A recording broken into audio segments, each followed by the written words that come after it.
What's going on, Trophy Kids? We got an awesome show for you this week. We're talking every NFL game, giving out our picks, and then we're finalizing with our card at the end, which I went 5-1-1 last week. No big deal. We're also talking about the two big signings in the NFL, and it's the return of Michael. Now, I do want to apologize. The audio is a little rough. I used Skype this week, which is on me. We cleaned it up a little bit, so hopefully you can still enjoy it. It's a great one, so let's go. 3. And welcome to Trophy Kids, presented by Bad News Media. It is October 31st. We're actually recording this on Thursday night. Got a special return. The return of Michael. How are we doing today, sir?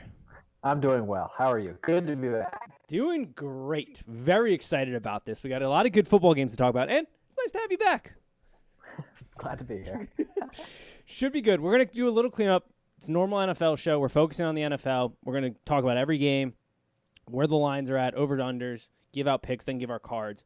But there's a couple house cleaning items we got to get through as far as NFL news. And I think it's definitely not the biggest game changer potentially, but probably the most interesting news of the week. Dez Bryant getting signed by the Baltimore Ravens to be on their practice squad right now. So he's still got to make the roster. But every time I see one of those signings, I immediately go, oh, this is fucking awesome. And then I have to remember, like, oh, wait, he hasn't played in 3 years and hasn't been, like, an eligible player. Like, he would have been signed had he been really good. But do we think there's any chance he makes an impactful signing, I guess, is how I'd phrase it? I mean, I can't see it being impactful. I mean, even with a team that doesn't have the best wide receiver core in Baltimore, but it's just like we're talking about it because he's Dez and he's a polarizing figure. He was at one point an awesome player, but he was fine his last 3 years in the league, but he hasn't even played in 3 years since he was fine. Yeah. So, I mean, the last time he was really good was in 2014. So I can't see him making a big impact, but I mean, I know what you mean. Like, you react like, oh, Dez is back. Like, it's exciting, but I don't see anything happening of it.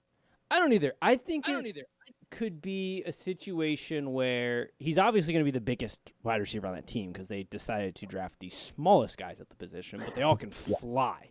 So he adds him a little bit of a body. But right. I don't know. I think he could probably be I don't think he's going to be awesome. And my concern is, like, we've seen this with guys who have come back, and there's a reason they hadn't been signed, but they're just old and they've lost a step, a.k.a. Jason Witten looking like a robot every time he plays. I'm thinking, like, 5-yard hitch routes. That little Lamar's scrambling around, he's good for, getting to the first down marker maybe. But do I think he's going to be explosive? Probably not. I mean, it's been forever since we've seen him play. But they need to do something because the Ravens, and we'll get to their game, that offense is struggling. Like, I can't pinpoint it just yet, but, like, it is. I mean, well, you sort of can. Lamar's not playing up to where he is. The whole offense isn't playing as well. They're not running the ball down people's throats like they used to. But they need to try to do something, and you might as well go take a flyer on a guy who's going to be fresh at least. There's that. Yeah. Okay, you look at that. He'll be fresh. You may as well take a flyer on someone. I agree. It's just concerning because back in 2016, 2017, the concern with Dez was that he lacked separation, and then he went and he was then out of the league. He goes and gets signed by New Orleans, then tears his Achilles. He already lacked separation. Now he's coming. Yeah, now he's coming back from a torn Achilles. He's like 32. But yeah, could he probably body someone up and catch a 5-yard pass, be a red zone target? Yeah, probably. And like you said, other than Mark Andrews, they got no size on that receiving. It's shockingly so. Yeah. Like, you look, I turn on every one of their games. I'm just like, who the hell is out? I mean, I know who's out there, but, like, size-wise, you can't see them. Like, it's embarrassing. So they had to do something, which is also what the second trade, really, not signing, another team that had to do something. The Seattle Seahawks have traded for Carlos Dunlap, which is a very good signing. Sucks for Bengals fans because he is the all-time sack leader for the Bengals, I believe. Yeah. He's been a staple of that team forever on the defensive side of the ball. But Seattle needed to do something. They need to get a guy to help that defense a little bit because it's in a bad spot. That might be one of the worst defenses I've seen in a long time. Yeah, that defense is terrible, and just like with what their expectations are, you're right. They had to do something because can Russell really survive every single game and like every single game in the playoffs? It's hard to believe that. So yeah, they had to do something. I think it's a good signing. I agree that it's or a good trade or whatever. I agree that it's kind of a sad breakup because Dunlap was so beloved there, and it's like as ugly. I mean, he's putting his house on sale on Twitter. Like, I mean, it was, Which it was one of the ugliest breakups I've ever seen. he's tweeting out pictures of the rotation board from like the Friday night meeting. He's fucking blowing up on the sideline, and he's a guy who was ride or die for Cincinnati. And you like the Bengals were never like a team that wasn't without controversial play, and he's not a controversial player, but I'm saying like they weren't always without somebody who could create havoc from that standpoint. But Marvin Lewis seemed to do a very good job of keeping it all kind of reined in, and Zach Taylor does not seem like he's got both hands on the wheels right now. But for Seattle, this is huge because like it doesn't solve all their problems because they got a lot of problems. But if you have a bad passing defense, the one thing that's going to help it is if you can get to the quarterback and you can speed up the clock of an opposing quarterback. So from that aspect, it's kind of nice. I take the mentality like if I'm the Seahawks, I'm just trying to bring heat on every play, and outside of maybe Kyler Murray when you play the Cardinals because he fucking darts around the field. I was thinking about it. He's like a sort of off topic. Kyler Murray is like everybody likes to compare every fast quarterback, but the analysis would be for me like a Mike Vick in the sense of like he's not always the most accurate. He's way better arm talent, like not that comparison, but like his 0 to 60 speed is insane. It's insane. But he's weirdly like inaccurate at times where you expect him to hit something and he just misses a guy, like a wide open guy running down the seam and just whiffs completely on it. So he reminds me from that part where he might get it put together, but God, is he fucking good. He's so good. Which is off topic. He's so fast. It was off topic, but dude, his 10-yard burst, like his burst is it's like 10 yards. Boom, it's like first down. It's fucking insane. I mean, it's like whoa, he's there. Okay. Yeah, he's fast. If you don't set the edge, you are so fucked. Yeah, he's impressive. That whole division is a nightmare. I don't know. This is also sort of off topic, but like Seattle had to do something because like that whole division. Oh, it's so nasty. I don't know what you do. Like you have everybody can play offense. Maybe not the Rams. They're there. They're getting there. McVay's starting to hit his mid-season stride, I think. And they all can play defense. Like they're all good. Like nobody's bad in the division. Like like they're bad, but they're not. You get what I'm saying? Like the whole division is got depth. Yeah, it might be one of the best combination of a division I've seen as well in a while. Like they're all put together. It's really good. Yeah. A lot of talent, but I guess that's also here we go. And just amazing coaching. That's the other thing. Unbelievable coaching. Like Cliff Kingsbury, I don't officially know where I stand with him, but like he's competent. Like you put him creative. He's creative. He's competent. Yeah. Like you put him in any other division, he's good. And then the rest of that, it's like you got McVay, Pete Carroll, and Kyle Shanahan. Jesus. Yeah. All potential Hall of Fame coaches right there. Yeah. One for sure in Pete Carroll, and the other two, I would assume are on the road there. It's going to be you're driving off a cliff if they're not. You want to know a fun fact because the race for MVP has been obviously dominated by Russell Wilson. Mm-hmm. And I am a Bucs homer, obviously. But my boy Tommy Brady, through 7 weeks, the highest grade Pro Football Focus has for quarterbacks, Russell Wilson, 94.9, Aaron Rodgers, 92.4, Tom Brady, 91.6. The man since week 3 is 4-1, 15 TDs, which is first, 15-1 TD to interceptions, and 14,000 yards. Or not 14,000, Jesus, 1,400. I had to think of it. I was like, whoa, wait a minute. I don't think he had that. 1,400, jeez. 1,400, yeah. Yeah. No, yeah. But Tom, for real, he's been on fire recently. Yes. He is coming for that MPV trophy. I don't think he's there. I'm going Aaron Rodgers at this point in the season if it ended today, just because I think he's doing outside of the Bucs game. He is phenomenal with the he's been without his best wide receiver for most of the season. Now Aaron Jones is all banged up, and he's fucking slinging it. Let's get to some games though. We got some good ones this week. Let's start with the Thursday night game. We're recording on Thursday, so this game will have already happened by the time we come out. I gave my pick 2 Thursday on Instagram, but this is a fascinating game. The line's actually moved to 1.5. It was at 2.5 when I got it. Over-under's at 51. Where are you at with both these teams? Because they're interesting. I always get very excited when the line moves in my favor, and it moves in a way that I'm not like expecting. This one moved in a way I wasn't expecting. I mean, Carolina's played really well, and Atlanta is. I mean, they love finding ways to lose. I mean, so how could I not take the Panthers? I mean, It's true. I don't know how they have a horrendous defense. Their offense has talent, but they can't put it all together. And just it's so bizarre how I know he's gone now, but how they hired Dan Quinn and just the defense like got progressively worse. I don't understand. Way worse. I'm all over the Panthers. Yeah. Like Dan Quinn is. This is a big insult to him, but he's essentially like the Adam Gase of defenses, where like Adam Gase brought in to be an offensive guy. The offense has gotten progressively worse wherever he's went. Dan Quinn hired as a defensive guy. The defense got way worse in Atlanta. And for a while, he had the excuse of like, oh, they're banged up. But like, no, they're just terrible. I could not believe. I knew their secondary was bad. I knew it was like Ryan Gosling liability and remember the Titans bad. But I looked at the numbers. They're giving up 344 yards through the air. That's absurd. That's so bad.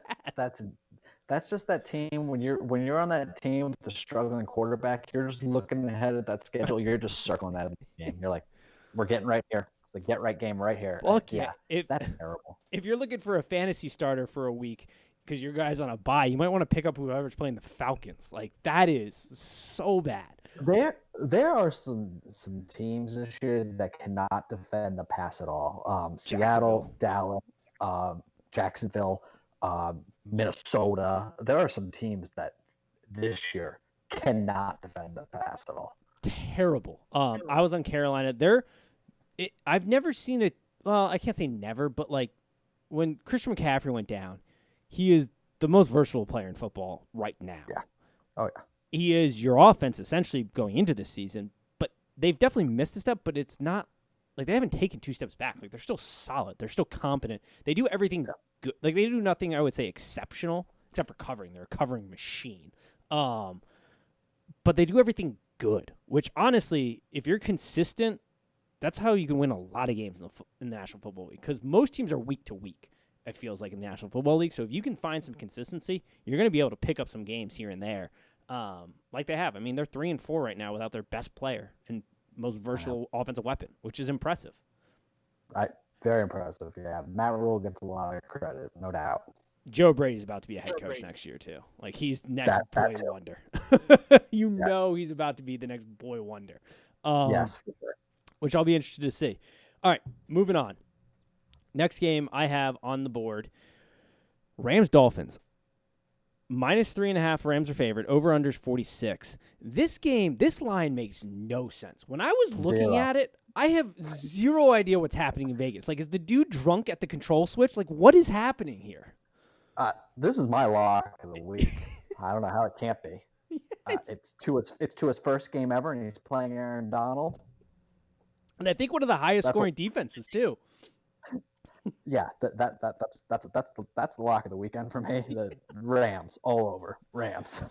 I could not believe it when I saw it. I double checked it with another book to be like, is my book just like drunk? Like, what is happening? It's the craziest line I've ever seen. Like, don't get me wrong, the Dolphins have been frisky this year, but that's with Ryan Fitzpatrick. Who knows what we're going to get out of Tua? A guy who had, I mean, a decade or two ago would have been a career-ending injury. He's a left-hander. They tend to struggle in the NFL, just the way it is, because it's a different adjustment for wide receivers. Getting the ball, tracking the ball coming from a left-hander is different from a right-hander. That usually takes a couple games to get used to or practices. He hasn't played yet starting. And Brian Flores down there, hell of a football coach, I think, because that cupboard is bare, and they are very competitive. But the Rams are good. Like, what are we talking about here? This is absurd. Like, I know the offense has been a little staticky, but, like, their defense is very good. So I'm with you. I have Rams here. I don't know about the over-under. I'd probably go under because, like, God only knows. Maybe Tua comes out and slays it, but I don't think so. Yeah, it's just hard to believe that. Yeah, and just it's got to be Rams. I know the Rams have only beat the NFC East and the overrated Chicago Bears, but I don't care. Yeah, no. Yeah. I'm with you. Next game, Colts Lions -3. The Colts are favored. Over under is 50. I thought the Colts were good, and I still think they're an okay football team, but then you got the Lions on the other hand. I I don't know what know. to make of this game. Like, I hate this game. Philip Rivers looks like he's trying out for the shot put team every time he goes back to throw a pass. And the Lions, I mean, it's like holding on to a stick of butter. Like, they can't hold on to a lead themselves. The Lions, in my opinion, they have a little bit of the Atlanta Falcons in them, and it's funny that they just had the ridiculous game they just had this past weekend. The Lions have the little Falcons in them. They can't find ways to win. They can only find ways to lose. However, I just don't like this game. I lean towards Colts. I kind of probably lean towards the over as well, but I don't like this game. Yeah, I'm staying away from it. It's not on my card. I lean Colts just because they're like consistently okay, but the three I hate it. I hate it. Yeah. But I'd rather go Colts than rely on Matt Patricia, who at this point I don't know how he's. I mean, he's winning random games, but like Yes, I know. the future is not Matt Patricia, and you're just wasting away Matthew Stafford. I mean, every day that goes by is another day off his biological clock as a quarterback. Like Poor Matt Stafford. He's a stud too. Underrated. Such oh, a stud. when we look at his numbers and his like, is he good enough for the Hall? You're like, how the fuck did this Lions team not do better? And then you just remember the ream of coaches they've had come through. Not great. Caldwell is looking a hell of a lot better nowadays, though. In hindsight, Yes. talk about a fuck up. Hiring Matt Patricia and firing Jim Caldwell. God damn, Ford family. Like, I know you're trying to run that company in the ground, but you don't have to take the Lions with you. Raiders Browns. This game, I kind of love the over on. Line is 2.5. Browns are favored. Over unders 51. None of these teams like to play defense. They are allergic to defense. They're socially distancing their defense between the opposing offenses. It is bad. I think they're both giving up plus 30 points a game. And the offenses are cooking. Where do we fall on this game? I'm with you on the over there. And I'm definitely looking at the Raiders. I'm considering Raiders money line, honestly. The Browns, man, they're 5-2 and they have a minus 21 point differential. That's crazy to me. I don't even know how that's possible. I know they got smoked by the Ravens, but how are you 5-2 and you're still minus 21 the point differential? Like I didn't even know I don't that. know how. I actually don't know how. Yeah, I don't know how that's possible, but it is. And just I know Odell wasn't playing great, but I do think his loss means something as well as I mean they lost Hooper. I just don't trust him here. I think the Raiders will run the ball. I think Jacobs will have a big game. I'm definitely leading Raiders in this game. Yeah, I'm with you. I prefer the Raiders aren't bad. I mean they're not good, but the Browns are weird. Like they found a consistent coach who understands what the DNA of the Browns is, which is run the ball and then that'll open up the passing game for Baker and don't put it necessarily entirely on his shoulders and you can win some football games. The problem is they don't play defense and they're starting to get banged up. Can we dispel this is one of the dumbest fucking conversations I've ever heard. It was all over ESPN. This idea that they're going to be better without Odell Beckham, like one of the best wide receivers in the game. Why? Like that's if you honestly believe that, that's an indictment on how bad Baker and the head coach are. If you can't figure out how to be a good football team with one of the best wide receivers, I don't know what to tell you. Like you're not a better football team without him. That's absurd. Yeah, it's an absurd take. No. No, it's just not. That's not a take. Like it's trash. Yeah, I'm with you, Raiders here, but I prefer the over. That's my pick there. But it's gonna be John Gruden. I think he's kind of made it to the good life. Like he's like the retiree who made it to Florida and it's just like living their best life. Like I don't think the Davis family's getting rid of him anytime soon. And like, what are the expectations for the Las Vegas Raiders? There's no fan base. Like who's going to be chirping them in Vegas if he's bad? Yeah, I totally agree. I think he's very comfortable in his job. First of all, he's like the perfect face for Vegas franchise anyway. Just John 100%. Gruden, he's perfect for that. I know he's probably, I mean, time flies by. He's probably 3 or 4 years into it already, but he signed a 10-year contract. He's not going anywhere. He's loving life. I always forget they gave him a 10-year contract. 10-year, $100 million contract. What the fuck? Is he a college coach? Like, what the hell is this? Yeah, weirdest thing ever. That's something you give Dabo and fucking Nick Saban in college, not in the NFL. Yeah, especially a coach that hadn't coached in 15 years. Oh, I forgot about that. Oh, so dumb. Fucking A, man. I mean, good for John Gruden. And whoever his agent is, I applaud you, sir. That is his Christmas gift that year that agent's Christmas gift John Gruden sent him had to be immaculate. I mean, unbelievable. Or holiday gift, whatever holiday he. We got a lot of issues, but isn't America awesome? It's so true. Oh, all right. Packers, Vikings. Zimmer, who looks like he's about to pull out a shotgun and start putting players down some Sundays. And then you got the Packers, Raiders on his fuck you tour. The line's at 6.5, over under to 51. Cook is back for this. Yeah. I don't know if that ultimately changes the dynamic here, because like you said, the Vikings' pass defense is terrible, and I don't know if anybody's been fucking noticing. Aaron Rodgers has been slinging it around, so doing okay. It feels like a bad spot for the Vikings here. Yeah, I agree. It feels like a bad spot. I understand that this isn't college football, so we're not going to get like a 10.5 spread, but yeah. I think the spread could be a little larger. Unless honestly. You're the Chief Jets, we're going to get back to in a moment. Who? Well, that's a college spread out there today on the NFL that's board. a college spread. But I think the spread could even be bigger. I really think that Packers will kind of own them here. I like the over, and just Kirk Cousins has not done well against the Packers when he's been in a Vikings uniform. No. That's not gone very well. God, no. Which is also another hilarious signing, Kirk Cousins. Like, windows in the NFL are so small for almost every other franchise but the Patriots, and even they are seeing windows are small without Tom Brady. And they were just like, we have this great team built, this great defense. Let's go out and sign Kirk Cousins to be the quarterback and anchor of it. And they signed Kirk Cousins. I mean, Kirk Cousins he's fine, but... He's a great guy, seems like, but... What we're going to love about him in this game is Aaron Rodgers is going to go out there. He's probably going to sling it and go up by a lot. And Kirk Cousins is going to come back and do some garbage time touchdowns and hit our over. So that's what we like him for. This is true. Yeah, it should have been more alarming when the dude almost missed the target on his gender reveal from like 5 yards out. That maybe we don't have what we need here at the quarterback position. But I like Packers here. I like the over too. I mean, both these defenses aren't great, but the Vikings especially are. And they're banged up, which hurts, but it's not good. And I don't put it on Zimmer, too. He's still, I think, a great coach, but it's a bad spot they're in. Patriots-Bills.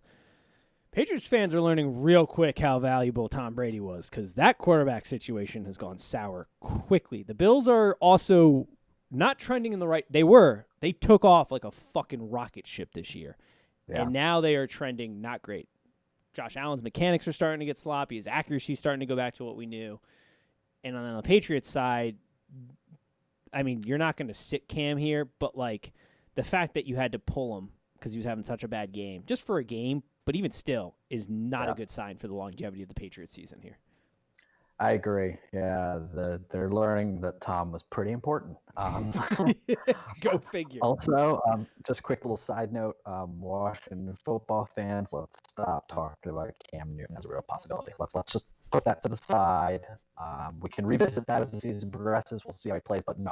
From now on, no Cam Newton next year. Anyways, this is a game I don't like this game. I don't either. Just because. Yeah, I really don't, because I don't know what to think of the Bills. They were so good, and now they're really coming back down. The Pats, they've been playing terrible. You think Bill could put together a game plan where they could possibly win this game. I'm leaning towards New England. I don't love it, though. But this will be a game I stay away from. And the total is just so low that I'm just scared of how low it is. I agree. I saw that total, and I was like, Jesus. I mean, that's an indictment on how bad things have started to get, especially offensively for these two teams. I had the future bet on the Bills. I had them to win this division.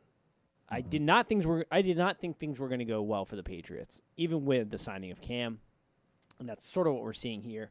But I don't like it either. Like if you put a gun to my head and said pick a team, I'd probably go Bills because it's so disconjointed with the Patriots right now on offense. But I stay away from it entirely. Yeah, I don't like it. Speaking of your Washington football team, because they don't play this week, do they? They don't bye. Bye. Yeah. Bye. Dwayne Haskins, where are you at with that? Oh, he's gone.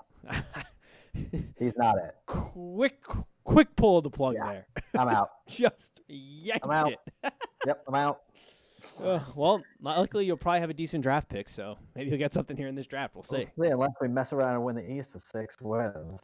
Dude, the winner of the East is going to be hilarious to watch in the playoffs. All right. Dude, I let me just say one quick thing. I'll say this like a big idiot. I think I texted this dude the other day. We win the division. I will talk myself and believe me, we could beat a shit Chicago Bears team. I will. I will talk myself into thinking we could beat that team. Yeah, we're gonna get to them in a minute. They've got that's another problem NFL team. All right, the college game of the week: Jets versus Chiefs. The line's at 20, which you never see in the NFL. Over/under's at 49. That is such an absurd line to see right now this week. It's crazy. it's crazy. I mean, I love when you see a spread of 20 and then a total at 49. I think that's so funny. That's a great point. They just think the Chiefs are just going to kill them and the Jets are going to score no points. Yeah, literally nothing. Yeah. I want to say Chiefs. I do. But I could also see this really being a game where Andy Reid's a player's coach. Andy Reid knows Left Bell wants to kill his former team. So I could see Andy Reid running the ball a ton, and maybe they only win by 17. So, call me crazy. I think I might take plus 20. I think I might too, because honestly, they weren't good, but they looked more competent on offense last week. Yeah. Go figure when Adam Gase gave up the play calling. Who could have thunk that? They looked a little bit more competent, and the Chiefs aren't like some lights out defense. They're good. They're much improved. Yeah. Like I keep fooling myself thinking they're the Chiefs of old, where they just like get gashed every time. They're not horrendous. They're a decent defense from what I've seen. Can make a stop and stuff like that. But yeah, the Jets looked more. I can't even say it. Like they just looked a little better. I'm not going to say competent because they're still not competent. But like it was a move in the right direction. Yeah, exactly. With maybe a good team, probably a good team. Yeah, God, Adam Gase. I mean, fucking A. Dude, that was the argument. There was the argument on ESPN this week I saw. Because I had it on during when I was working. I think it was Ryan Clark. I don't know. Ryan, sorry if I messed this up. But I think he was making the argument that if Trevor Lawrence should leave for the draft and he should go to the Jets because the GM's really good and they have a ton of draft picks and he's been drafting players. And my only argument about that is, well, if this fucking GM is so great, how come Adam Gase is still on the goddamn sideline? Like, what is he doing? What leverage does he have over him? But yeah, they look My only argument for that is that they want Trevor Lawrence, so they want to keep Adam Gase, so they keep losing. That's my only. Dude's playing 3D chess on me over here. I'm fucking playing checkers. Like, why don't you fired Adam Gase yet? He's like, whoa, I don't want to put some interim in and maybe light a fire on his team's ass. Yeah, exactly. That's a very good point. Yeah. That's a great way to tank. Yeah, I'm not picking this game. Like, this game will not be on the card for me, at least. Right. But yeah, I'd go Jets. Like, if you wanted to bet this game, if you're a Jets fan, yeah, I wouldn't feel horrible about putting a little cash on it to say, fuck it, this is an absurd score for a fucking NFL game. This isn't goddamn Notre Dame versus Georgia Tech at fucking noon on a Saturday. What are we doing here? Exactly. All right, Steelers Ravens. The line's at 3.5. Ravens are favored, which was kind of crazy to me. It's at Ravens, which it means nothing in COVID world. Like, there's no home field really advantage, I guess, outside of travel, but you're staying on the East Coast, so there's no real travel advantage there. Over-under's 46.5. I was sort of surprised the Ravens were favored here, but I don't know how I feel about this game because obviously the Steelers have a great defense, but that offense, and it's clicking, but every week, I don't know, I go into the week going like, are they that good? Do I feel great about the Steelers' offense? Like every week, I'm just expecting something to go wrong and them to like slow down, but they're kind of just pumping through it. Yeah, I'm really excited for this game. I'm excited it's a 1 o'clock game and the Washington football team's not playing, so I'll be able to watch it. So I'm really excited about this game. Yeah, it's weird. The Steelers are a weird team, but no matter what, they always have weapons. They always have ridiculous wide receivers. Even though they're young and they're kind of no names at this point, except for Juju, honestly, who's I think still a very good player, but who's doing the least amount. Um, but just with the Steelers pass rush and the Ravens, their offense is just they don't know who the running back is. Lamar is still a freak, but Yeah. there might be something wrong with him now. He's not playing as great as he was. I really like the Steelers in this game. I might even put some cash on the money line. Like I really do. I like this Ravens. I love watching them. I love Lamar. I don't like the Ravens against really good teams. I think they just smack around the kind of 14 where they control the clock, bleed the clock. But in real competitive games, I don't like the Ravens. I just don't. Yeah, I'm with you. They have yet. They still have the same problem they had last year. If they get behind, they can't catch up. And there's nothing that they have done this year to improve the offense. If anything, it's regressed, as you said. The running game isn't right. Lamar doesn't seem right. Still a phenomenal player. We're like nitpicking when we're like he's not good. Yeah. Every franchise would take him outside of the Chiefs right now. And so, yeah, the offense, that's the thing. I think the Steelers, I'm with you. I'm taking the money line here on the Steelers because I'm saying screw it. Like, I don't think, if I'm going to bet them, I'm going to bet them to win because I don't have a lot of faith in the Ravens here. The defenses are great, but the wide receivers, once again, we brought it up earlier. They're small. The Steelers play a very physical style of defense. They want to bang with you. They're going to bring the heat.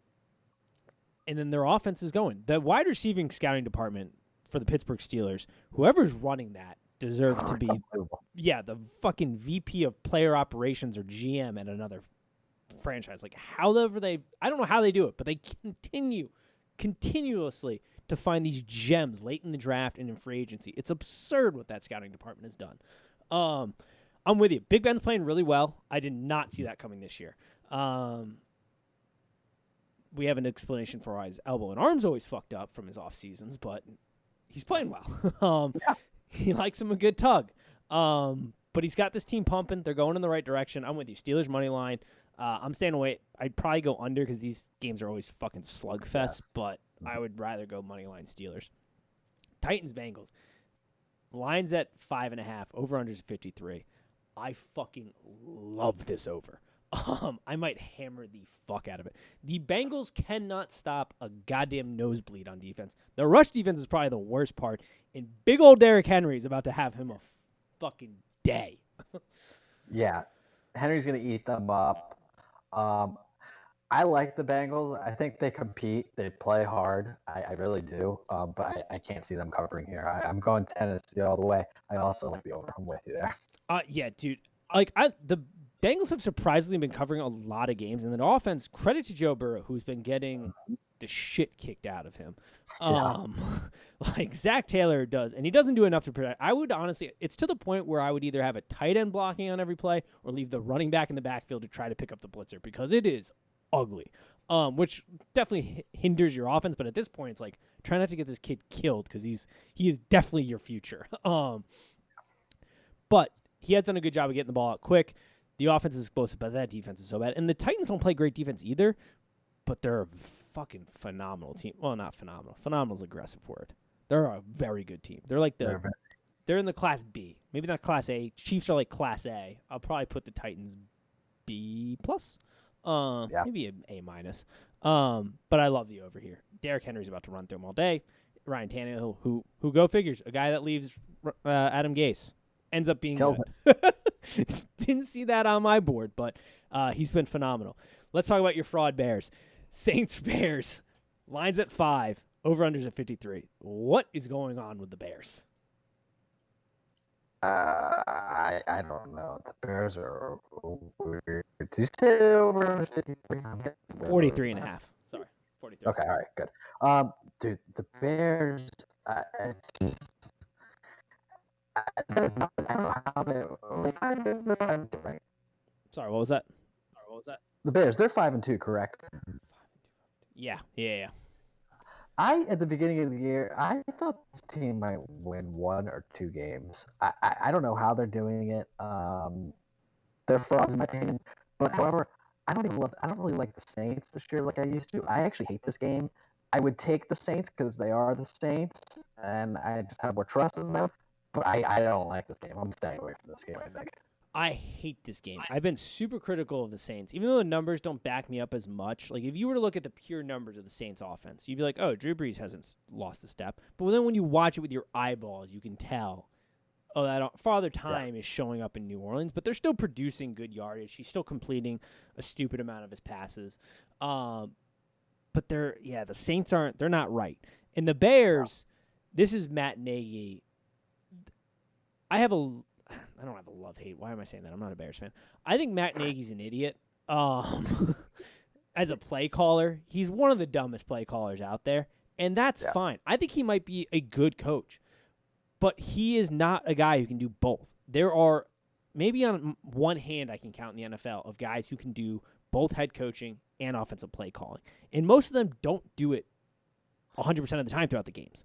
Like you think Kyle Shanahan, Sean McVay, they can do it. Andy Reid could do it if he wanted to, but even he doesn't do it 100% through the games. Like it's just there's too much going on. You're responsible for too many things as a head coach. It's too hard to do both. And Matt Nagy needs to get over his ego and pride and give away the play sheet because these sweeps with Cardell Patterson and the offense that like your quarterback is actively saying like he calls in plays and I'm like, yeah, that's not working. Like I have no time.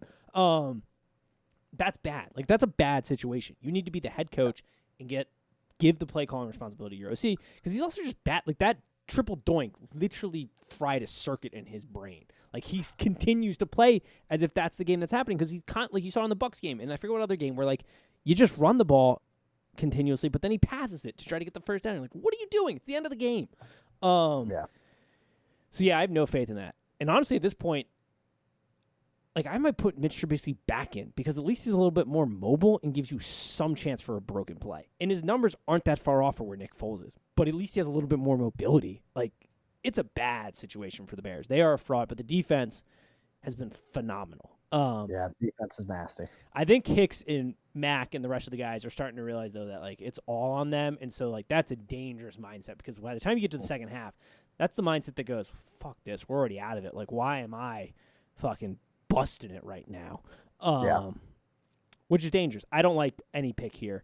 I'd probably go Saints just because the Bears are so bad now. But yeah, I don't like a pick here. 49ers Seahawks. 3 is the line. Seahawks are favored here. Under over is 53.5. Where do you feel on this? Because my brain has been a fucking ping pong match back and forth on this one. Yeah, these games are always hard. They're always so tight. They're always so competitive. I think last year it was a 3-point game and a 5-point game. And, I mean, it's always tough to say. It's because you want to pick Seattle because they have the offense, they have Russell, but they just have no defense. I mean, Kyle Shanahan with that defense, and he laughs. He laughs at that defense. I predict, so it's hard to see Seattle drop 2, but I'm kind of leaning San Fran, actually. I could see a big game from, like, Brandon Ayuk, Kittle. I just think Kyle Shanahan's going to get really creative. So I think I'm going to go Niners. I rarely bet against Russell, but I think I am this time. I really bet against Russell as well. You don't win. It's like the same thing in college. You don't bet against Nick Saban. You don't bet. Well, actually, you do bet against Clemson because they're terrible covers. But like there are just certain people you don't bet against, especially Russ. But this defense, we were giving Atlanta shit. They're giving up 368 yards through the air. Like that is, I didn't even know that was possible. And for a play caller like Kyle Shanahan, even though you don't look at the 49ers pass offense and go, wow, that's an elite pass offense.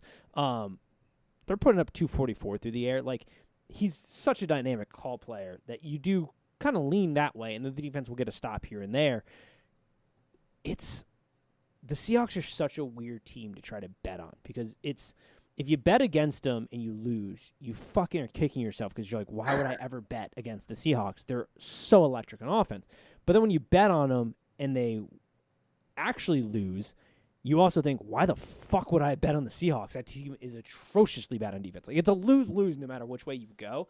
And I'd rather bet on the 49ers and pick the 49ers and be like, fuck, whatever. Seahawks just went off. Russ went off. I'm okay with that, as opposed to betting on the Seahawks and then the 49ers just fucking take them to town. Which is possible because that defense is so bad. Yeah. And they're not going to Dunlap either this week because he's got a clear fucking, 2 weeks of COVID protocol? I thought it was 5 days. 5 days, maybe. I think that's – yeah. I'm thinking – I'm like mixing the Wisconsin and the NFL policy together. Yeah. Oh, yeah. But it just for this type of game, I would expect just kind of typical Seattle. I would expect, 1 minute you think you're going to win your bet, next minute you think you're going to lose your bet, next minute you're going to win your bet. Like, that's just how the Seattle games go. I mean, it's going to be a roller coaster. I feel bad for everybody in Seattle who has heart disease or fucking, pacemaker. That thing must be going off constantly. It's crazy. Cowboys, Eagles, make your eye bleed. Game of the week. The line's at 9 here. Over-under's 43. Where are you at with this as an NFC East fan team? As an NFC East fan team and a Washington football fan team, believe me when I tell you, I know bad football. I do. The Dallas Cowboys, that team that we played last week, I think that was the worst NFL team I've ever seen. That team was so bad. The Washington football team is terrible.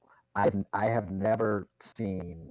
I really haven't. I think that defense was about the worst defense I've ever seen. None of the players cared. You could tell in the field, none of them cared. They all hate. They just hate their existence right now. I know 9's a big figure, but I'm going Philly. Have to. There's no way you can't go Philly there. I mean, that defense. You got Mike. What's his? Mike Nolan. Mike Nolan rubbing Tabasco sauce in his eye in a press conference. Like, the incompetency level across the board is insane. Mike McCarthy is an idiot. And there's no fight in the team. I mean, Andy Dalton legitimately got assassinated, and not a single player had issue with it. Which, None. There's the debate of like, well, you got to earn the respect type of thing. But it's like, bro, one of your teammates got legitimately assassinated. It was a dirty hit. Yeah. It was a very dirty hit. It was insane. And as soon as that hit happened, I went, that's not good. No. Like, could you imagine had that happened to – I'm assuming they would do something with Dak, but, like, if that happened to, like, a Tom Brady or Drew Brees or a Russell, that player would end up in the – like, Bostic would have been in the hospital. Like, he would have been dead. That would have been – it would have been a brawl. But, yeah, there's just no fight in this team. Zeke is way flying under the radar, I feel like, nationally, as, like, having one of the worst seasons imaginable. Like, he is a fumbling machine. He's getting lit up on blocks. He's not running the football well. Like, it's a bad situation down in Jerry World.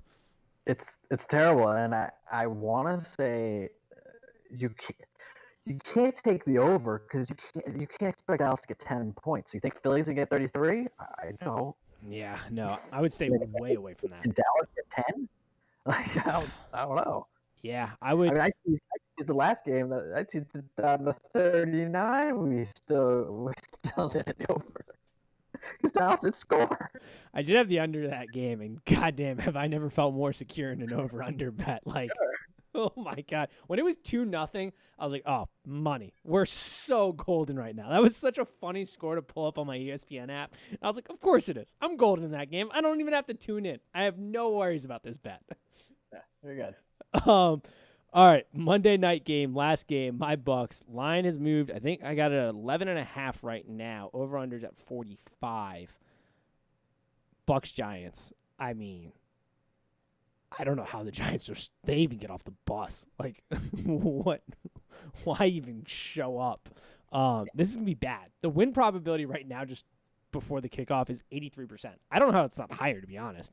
But yeah, this is a bad spot for the Giants, and great spot for my Bucks, who are a little banged up right now. Great spot for the Bucks. Bad spot for the Giants. You said 11.5. That Bucks defense against like a Giants team that can score like 13 points against bad teams. Come on. I mean, that's Bucks. Well, not only that, but like the Giants have just in the last 3 games they've played Dallas, Washington, and Philly. This is like going from like a hot jacuzzi and immediately jumping into like a freezing cold lake. Like this is such an aggressive step up between your last 3 weeks from like those defenses to the Bucs defense. I mean, the football team's got a good defensive line and everything, but like just the quality of like the whole team is such an aggressive step up for Giants. That Bucs defense, I mean, that's like they'll choke you out. That's Oh, it's insane. They're gonna kill them. Yeah, they're gonna kill them. I'm putting, as long as it stays within 2 touchdowns, I'm taking the Bucs. I was making the argument last week. I don't think the Bucs are there completely yet, but when I look at the Chiefs offense, the Bucs defense right now, and this is me being a bit of a homer, but just looking at it, it feels like the most competent defense to potentially hold them down because the linebackers are super fucking fast and they're big. Like Kelsey's going to have some issues there. The corners are playing well. The defensive line's playing well. It's a buzzsaw down in Tampa. I'm very excited as a Bucs fan, as I should be, because it's been miserable the last couple of years. As you should be. Yeah. That's the games, our cards. What I'm actually putting money on, as you know, if you've been watching the show, these are the games. We're putting our money where our mouth speaks. These are the games I am currently taking. My card, I got Rams -4, over Raiders Browns at 51.5, Packers -7, Bucks -11.5.